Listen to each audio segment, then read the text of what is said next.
अच्छा, चौधरी साहब, आपके दौर में बेसिकली इसको ज़्यादा बैक हासिल थी, वो इस वजह से कि राइट का वोट था पंजाब में, राइट का वोट फिर उसे डेंट डालने के लिए कि नवाज शरीफ साहब के वोट को डेंट पड़े, टीएलपी को बड़ा सपोर्ट किया गया, फिर डीजीसी के तौर पर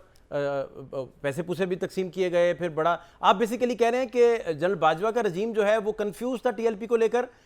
या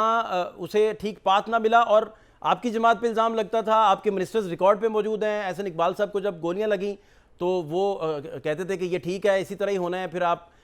उस तरफ ले जाते थे कि अदल इंसाफ नहीं है मुल्क में। तो अब आप समझते हैं क्लैरिटी से चीज़ें आगे बढ़ रही हैं? नहीं देखिए, ये खैर आप पार्टी के ऊपर तो नहीं कर सकते।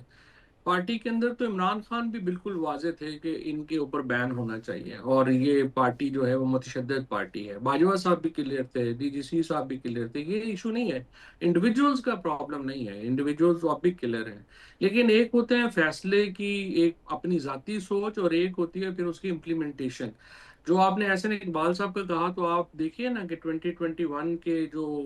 अपना जब आपने एक्शन लिया, तो उस वक्त आप अता तारड़ साहब की जो तकरीर हैं वो उठा के देखें, आप नून लीग के जो बाकी लोग हैं उनकी तकरीरें उठा के देखें, तो वो टीएलपी को सपोर्ट कर रहे थे। ये तो एक पॉलिटिकल, आई वुड से, कि एक अपॉर्चुनिज्म है ना, जिस तरह से आजकल फिर पीटीआई के लोग कर रहे हैं कि वो बगैर सोचे समझे कि भाई आप तो इससे भी ज्यादा सख्त एक्शन के हामी थे, और अब आप जो है वो उनके कंधों पे चढ़ना चाह रहे हैं।